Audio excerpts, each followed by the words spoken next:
Bismillahirrahmanirrahim. Assalamualaikum warahmatullahi wabarakatuh. Perkenalkan, nama saya Mala Garista Beladi dari Prodi Manajemen. Saya ingin meresum pembelajaran dari materi 1 hingga materi 4. Baik, selanjutnya ada materi 1, yakni Ta'rif al-insan, yakni sebuah pengenalan manusia.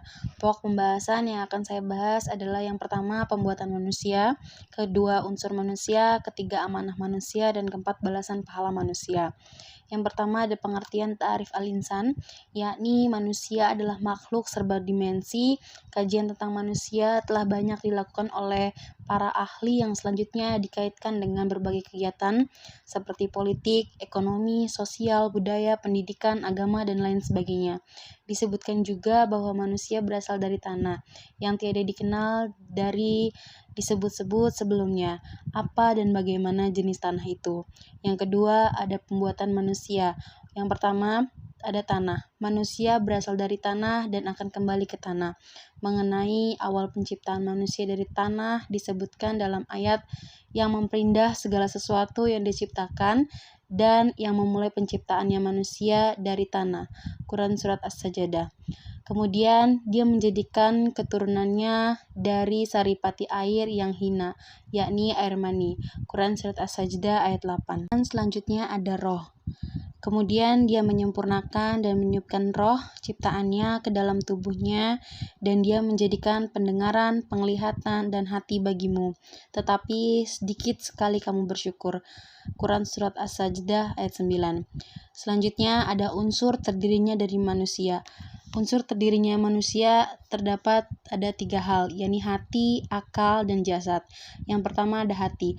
Hati yaitu tekad, keputusan, niat, dan rencana. Segala-galanya yang dapat menempatkan manusia kepada baik dan buruknya suatu tingkah laku yang dikerjakan.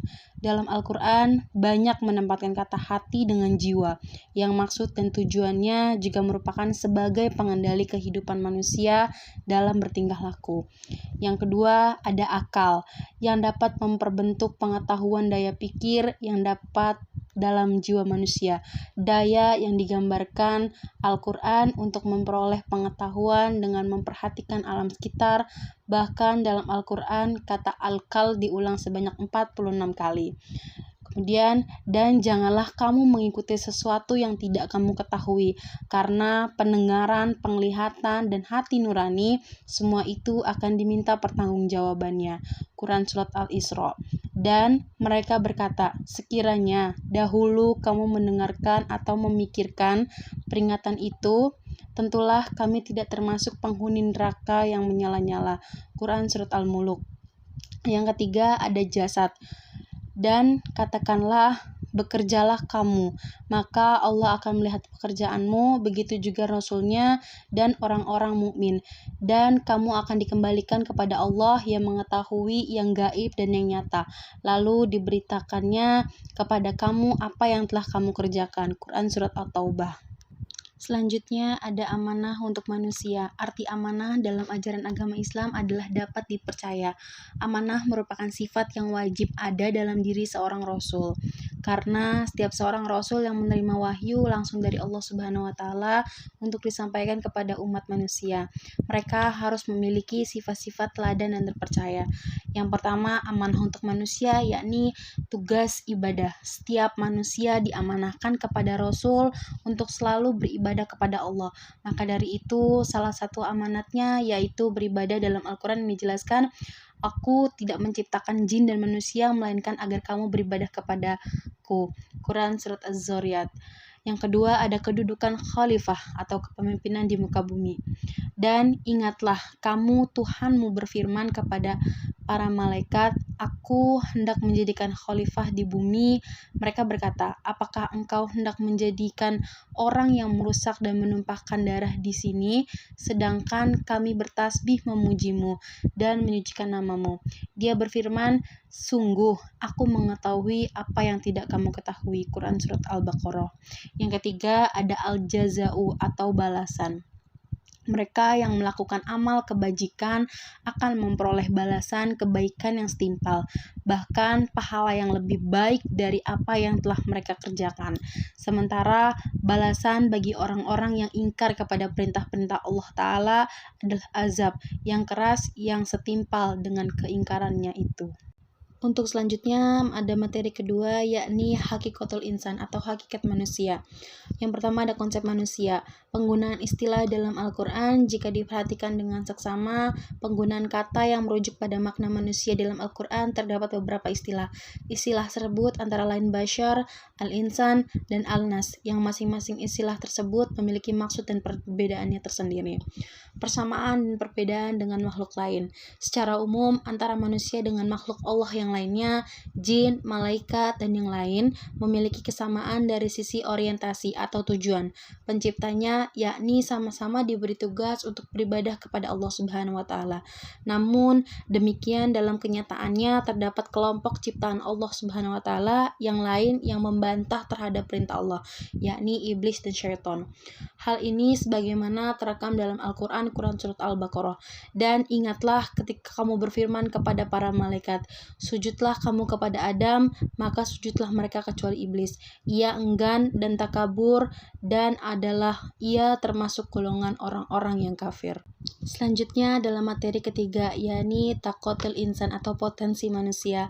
Dalam materi takotul insan dijelaskan dalam Al-Quran, dan Allah mengeluarkan kamu dari perut ibumu dalam keadaan tidak mengetahui sesuatu apapun, dan Dia memberimu pendengaran, penglihatan, dan hati nurani agar kamu bersyukur.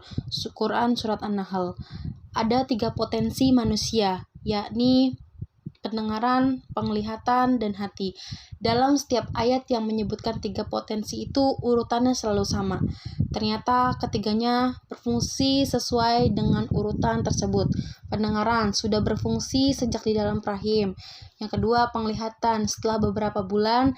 Yang ketiga ada hati untuk memahami setelah setahun lebih. Ada juga keajaiban-keajaiban dari 3 potensi tersebut, yakni yang pertama keajaiban pendengaran. Diciptakan oleh Allah Subhanahu wa Ta'ala dengan sempurna. Daun telinga dirancang untuk menghimpun dan menenangkan suara dalam saluran pendengaran.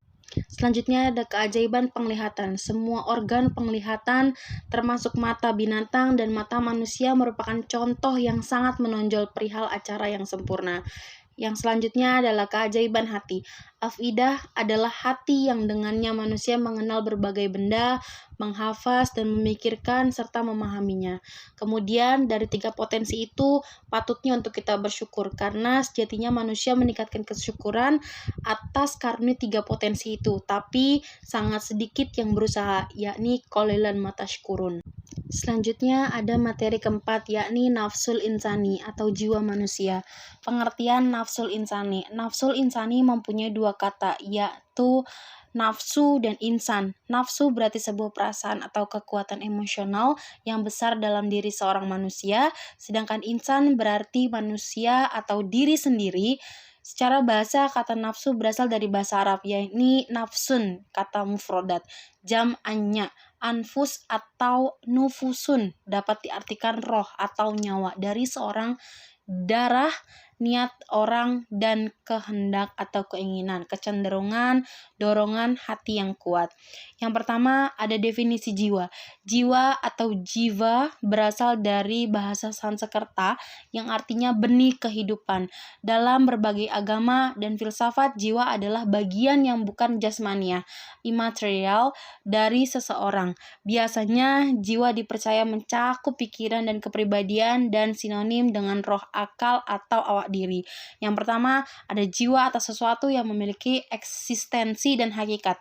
Dalam pengertian ini, nafs terdiri atas tubuh dan ruh, bagaimana tampak dalam ayat Al-Quran surat Al-Maidah ayat 45.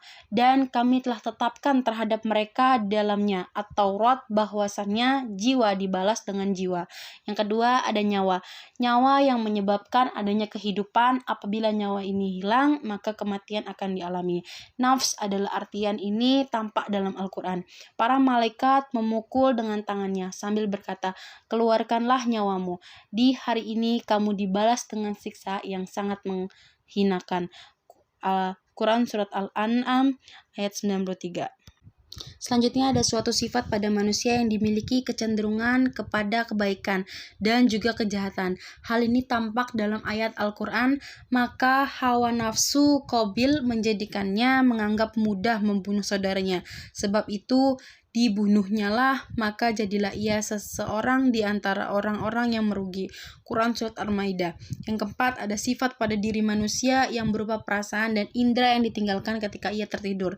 Tampak dalam Al-Quran, Allah memegang jiwa orang ketika matinya dan memegang jiwa orang yang belum mati di waktu tidurnya.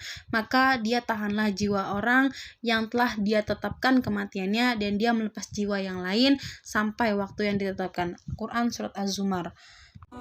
Baik, cukup sekian video pembelajaran dari saya. Kurang lebihnya mohon maaf. Terima kasih. Wassalamualaikum warahmatullahi wabarakatuh.